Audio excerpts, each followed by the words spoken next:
usodindase ingwencelekandaba ithi jemibala umfikele wensizwa ofrema kwaZulu esefrene ngamandla umaphokophela nobemetosikililana yabantu bezikwe nobagunyama okujime madilane yabamalubhekado thabulonto shamadibeleni hawujilani mandebele nokukandelile kelabani ngelesilosikandaba oshabisanda amakhanda madoda wathi wona umhlabalela bewagcalifulazofulazofana esinye somkhuze esinye sothuke wena wenjo wethe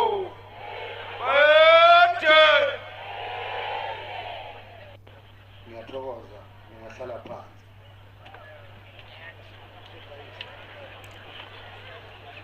mphathi wohlelo umhlonishwa uDuma MEC wezamabhizinisi esifundeni saKwaZulu Natal ngiphakamise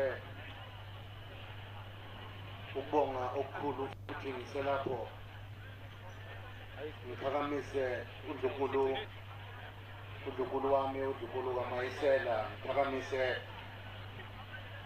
indlunkulu ekhona phakathi kwethu engabatwana abangobaba bami abango-anti bami nabagane abatwana ondlunkulu abagane abatwana abakanye nathi ukungiphekelezela namhlanje ngoba sonke silapha ngithokoza kakhulu nina besilo ngiqhubeke ngiphakamise ibamba ndunankulu umabhutshwa Simelane obambele undunankulu kodwa engamele umnyango wezempilo esifundazweni sethu ngithokoza kakhulu futhi ukuphakamisa ngokukhulu ukuthokoza futhi siselapho uMEC ubaba uMahlaba ongamele ezamaciko namasiko kanjalo nezemidlalo arts and culture esifundazweni sethu ngithokoza kakhulu ukuba khona ukamhlonishwa uZweli Mkhize osebenze kakhulu nesilo esibuzile emkhakheni eminingi ehlukene ngithokoza kakhulu ukukhabazela ukuba khona kwakho ngiyazi ukuthi ungwalapha ekhaya ngoba ngiyeke ngibuye ngithi kuwena Sibali ngoba sakhanyiselana intombi yakwamkhize egane umne wethu umntwana unhlanganiso khona emabongini ngithokoza kakhulu ukukhabazela ukuthi kube khona usayibambe njengoba wawuyibambe kuye uMdlokombane nangesikhathi sami ngibusiseke kakhulu ukuthi namanje usasekhona mina besilo ngiphakamise okukhulu ukubonga ezintombini ezikhona bantu abami zolo lokhu besinani emhlangeni ngiyazi ukuthi bekungahambanga futhi khona lapho ngendlela enanifise ukuba kuqhubeke ngayo ngenxa yesimo esaphuthuma sibhekene naso siyisizwe ngaleso sikhathi ngiyathokoza izintombi zami ukuba nibe khona nani ngiphakamise okukhulu ukubonga umavikela sihlalo amakhosi asedlukulu akhona phakathi kwethu amakhosi okuyiwona ayisandla sami sokuphosa neso lami ey'ndaweni la bangamele khona isizwe sami ngiyathokoza kakhulu makhosi asedlukulu ngiphakamise okukhulu ukubonga futhi imeya ezikhona ikakhulukazi imeya yakhona lapha kwaDukuza ukuba ngiyazi ukuthi lo msebenzi njengoba umhle kangaka ugqame kangaka isandla sakho namakhansela enibambisene nawo. Ngibingelele futhi amakhansela izinduna zamakhosi, izinduna zami ngokwehlukana kwemikhandlu. Ngiyanibingelela nani mina besilo. Ukugcina nje ukuphakamisa ukubonga, ngicela ukuba ngibonge kakhulu ebuthweni likaZulu, abavikeli bomhlabathi nesizwe kanjalo nesihlalo. Ngiyanibingelela nani mina besilo, niqine njalo. Namhlanje usuku olukhulu kakhulu esizweni nasemlandweni kaZulu, njengoba sikhumbula futhi sibungaza ilembe futhi sibungaza uZulu nosikompilo lwethu, ukuthi njalo ngonyaka ngalesi sikhathi siyake sihlangane emzini welembe okuyikhaya lapha kwaDukuza isigodlo senkosi uShaka la ayebusela khona.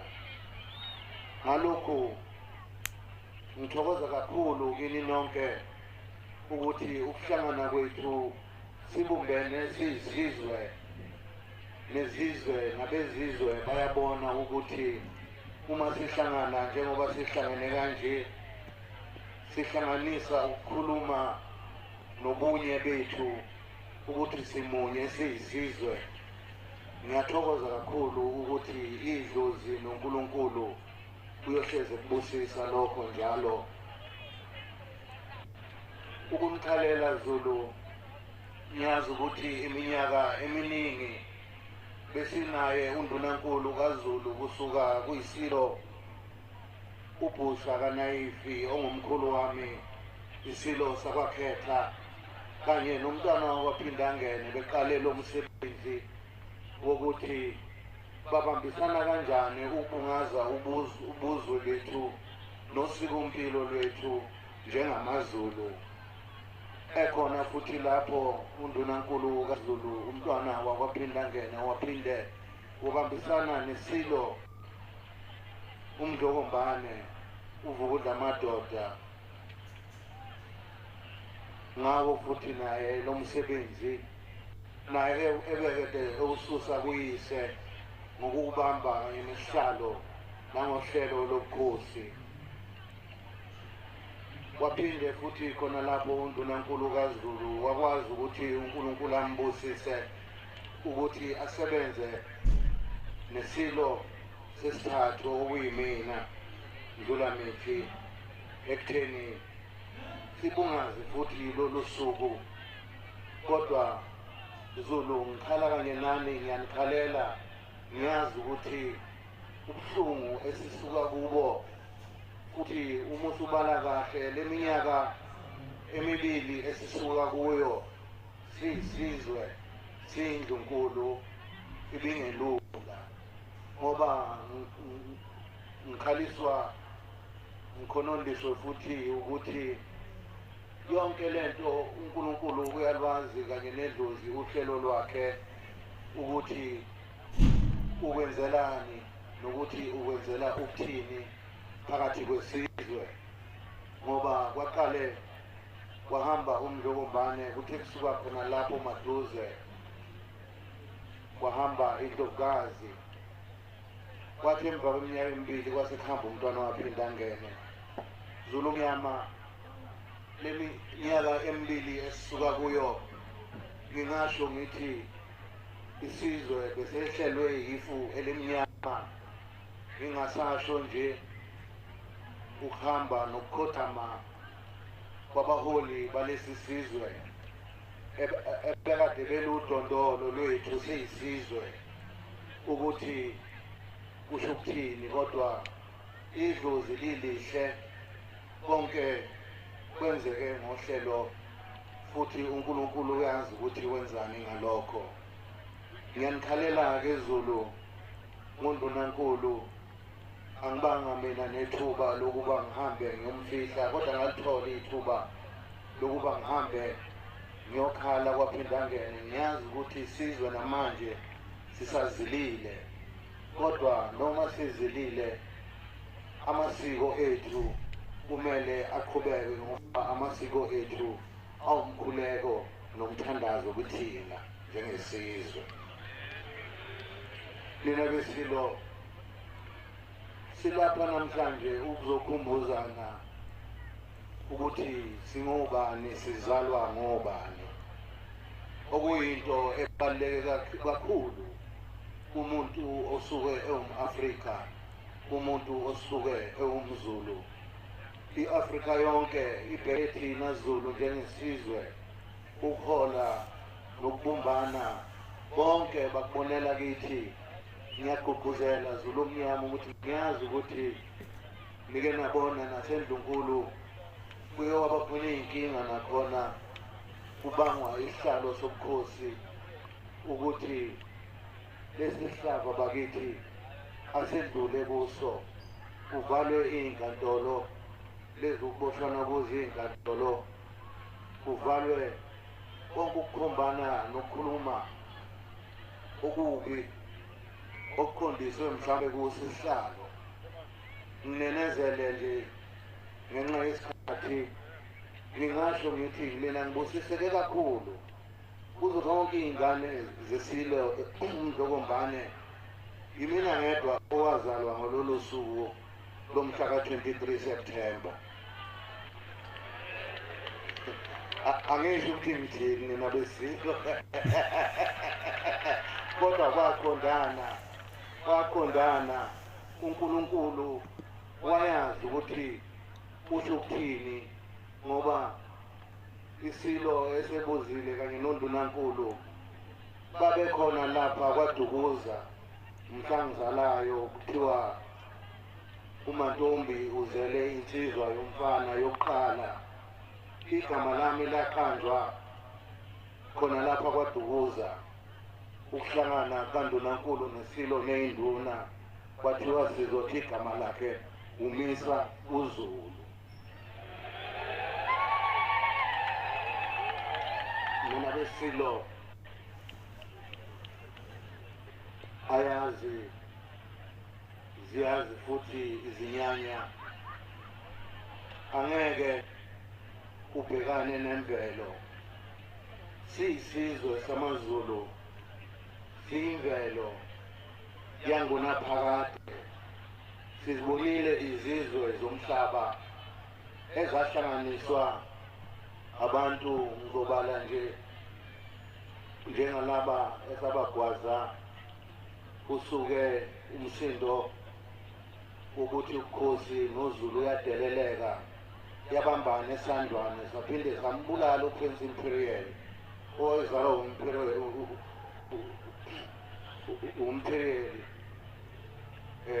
waseFrance. Leso sizwe noma lezo zizwe abagcina bezakhile namhlanje zishabalele, kodwa uZulu samile namanje.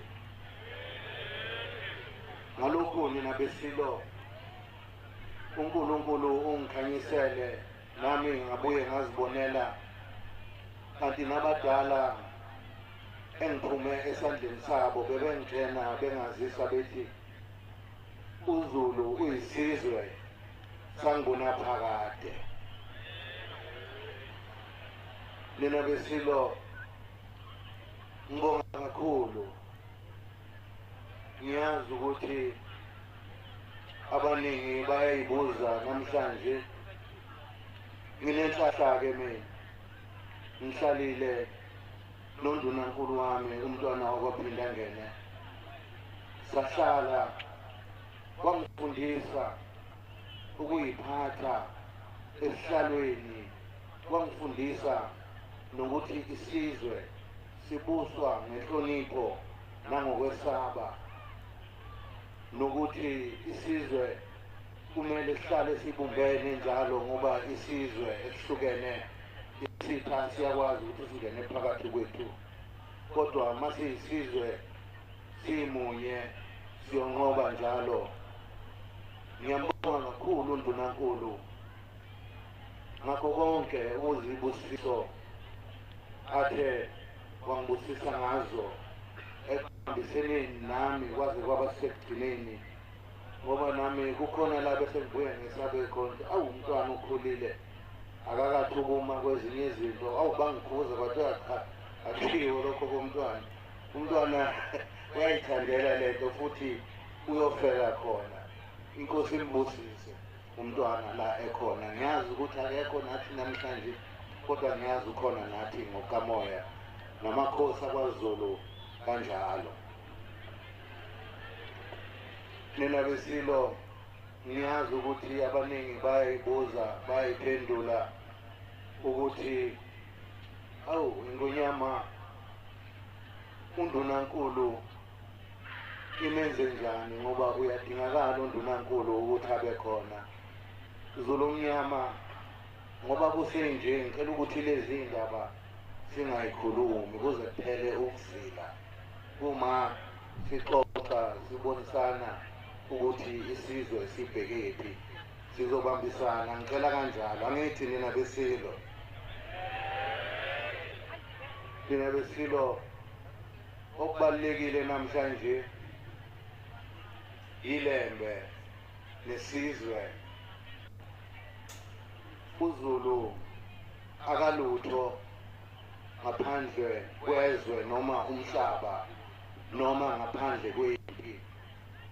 Saziwa ngalokho siyisizwe sihlonishwa ngalokho futhi umhlaba wonke jikelele ngoba siyaziwa ukuthi sinempi futhi iyodwa. Ngithokoze kakhulu kumfundisi wami uRael Chaplin wambatha ohlezi njalo engidonsa ngendlebe engaluleka la kufanele ukuthi ngeluleke khona.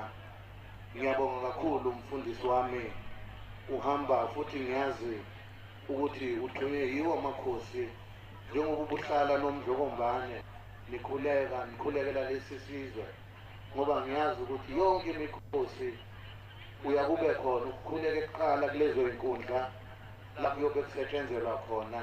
Ngithokoza kakhulu umfundisi wami waseNdlunkulu. Mina ngikuthathi njengomfundisi waseNdlunkulu kuphela, ngikuthatha njengomfundisi wesizwe ngoba lokhu kwakhona ngaze ikhathi zobusha futhi ungwalapha ekhaya-ke nangokwegazi. Ngiyathokoza kakhulu sizwe sikaZulu engicela ukuba nguphakamise namhlanje ngoba kusuku lwami lokuzalwa kunesinyathelo esikhulu engizothi ngisithathe la nani Zulu nazikhona ukuthi besisele leso sikhala.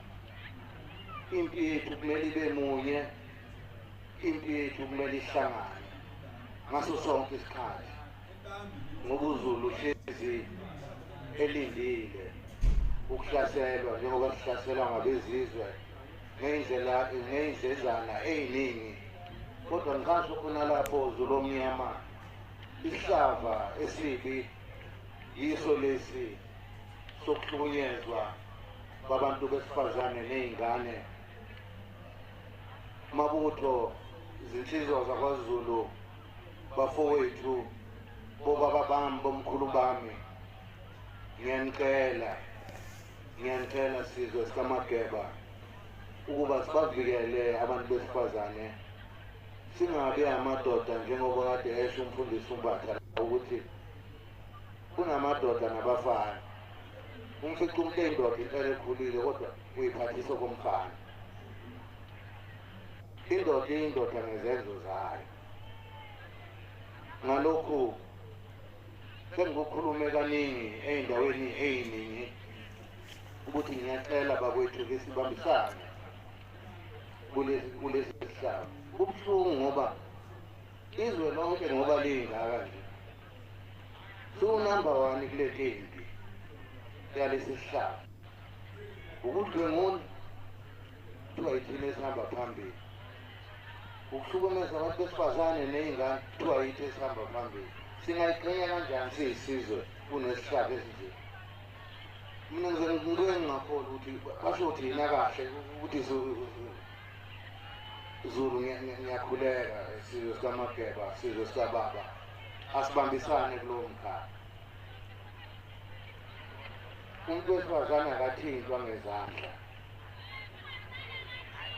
uma uzizwa ukuthi ukhona umuntu ofuna ukuhlana landeni insizwa ncweke nihlana ngenduku uvumelekile lokho kodwa futhi nakho lokho kunesikhathi sakho isilo esibuzile sasingawuthokozeli umgangela ngaleyo ndlela ukuthi nalezi induku lezi ey'khwili lezi ezingamapleti lezi mina indoda manje ngiphethe leyo nduku ngizoyibopha mina azikho emthethweni lezi nduku ngoba umuhlala umuntu uyambulala kanti phela kwaZulu kusuke sidlalwa sidlala kanjalo ngiyacela-ke nina besile ukuthi sithi noma sincweka sizinsizwa lezi induku lezi zamapleti labo odonkani laba ake sibonisane kahle ngabo seniphothula namhlanje usuku olukhulu kakhulu kungasho nje ukuthi usuku lwalokuzalwa kuphela kodwa bengifisile ukuthi isizwe sikaphunga noMageba neLembe sipheleliswe ngoba ngisho nje ukuthi kuningi okwenzeke kule minyaka emibili esisuka kuyo ngoba nenduna yey'nsizwa uMgilije oyebambisene noMhlongo naye wagcina ehambile namhlanje ngizophakamisa iy'nduna zamabutho zokuthatha leso sikhala ngiyacela ukuba namhlanje ngiyiphakamise niyibone iy'nduna ezophathwa konke amabutho kaZulu ibutho lingelesilo eley'ntombi elomama eley'nsizwa awesilonke lawo mabutho kodwa endaweni kaMgilije bengifisile ukuba kulolu suku lwanamhlanje siphakamise induna yamabutho ngokubambisana bengifisile ukuba ubaba uMhlongo nomntwana uVanana wakwaminya besondele phambili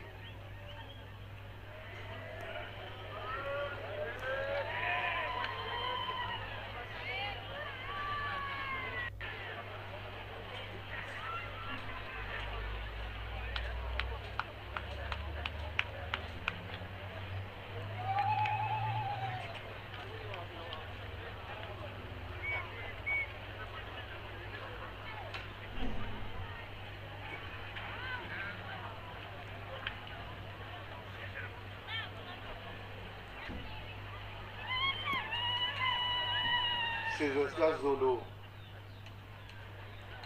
ngoba ngihlezi esihlalweni seLembe la kwakuhlezi lona iLembe eleqama yamaLembe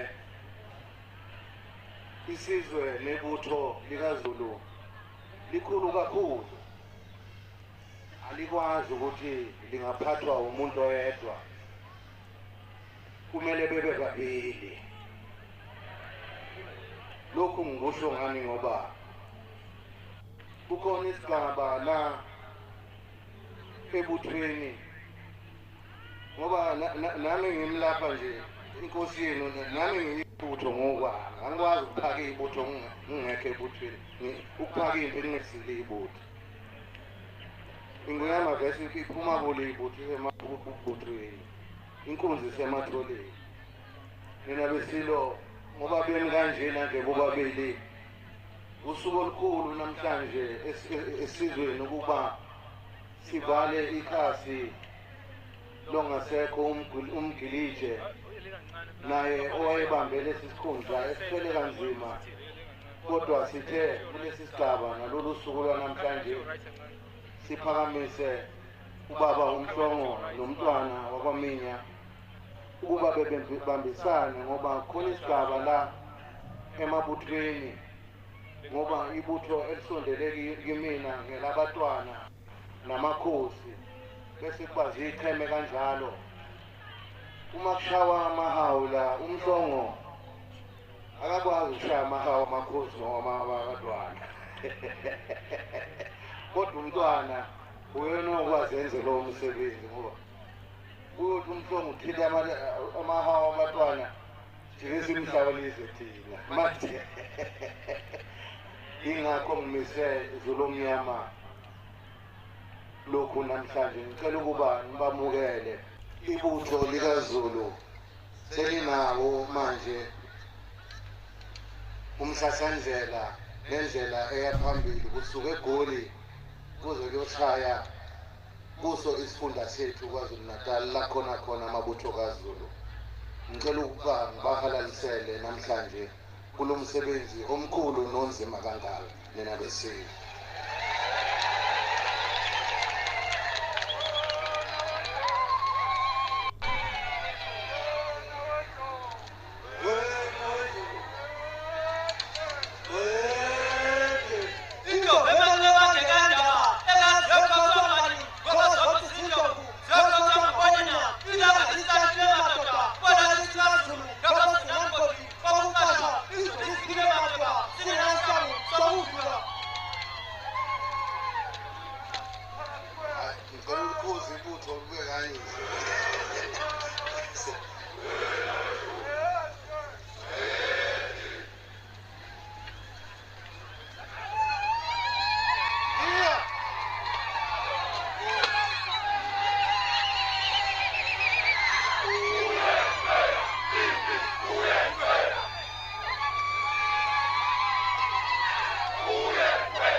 Ngiyathokoza kakhulu mina besizwe.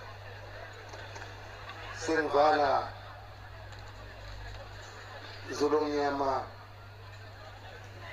ngiyazi ukuthi usuku lwami lokuzalwa namhlanje isipho sami yiso lesi engiqeda kusithula kunina. Angibheke lutho olusuka kunina, inhlonipho nobumbano nomkhuleko ukuba isizwe siqhubeke sibe munye siye phambili. Ngalamazwi ngithokoza kakhulu kuhulumeni wesifunda saKwaZulu Natal ngokubambisana kanye nami ubaba uMasaba. Ngiyathokoza kakhulu sihlezi sibambisene njalo simunye ingathi ungephela amandla. Siqhubeke senze umsebenzi wamakhosi, umsebenzi wasendlobolo ukuze isizwe siqhubeke sisimame.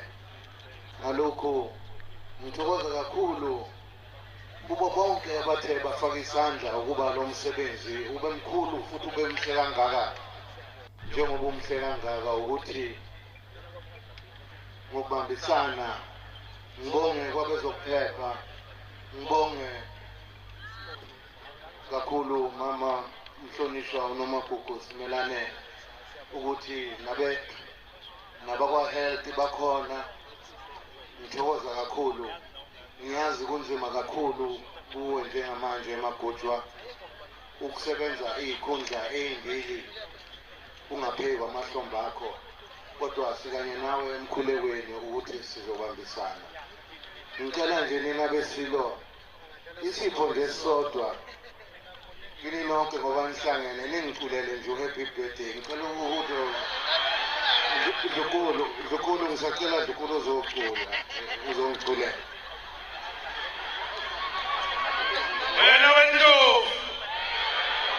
Wena wendlovu ayethe sikhulumile umtholo waphathetha imanga bese kulungisa uDJ ukucela uDlukhulu wosise awenze lo msebenzi. Dlukhulu kabayisa sicela ukunikeza ithuba kulowo podium. Happy birthday to you. Happy birthday to you. Happy birthday, dear Bayete.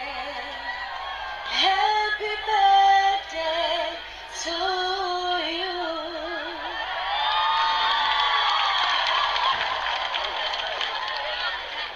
Ayethe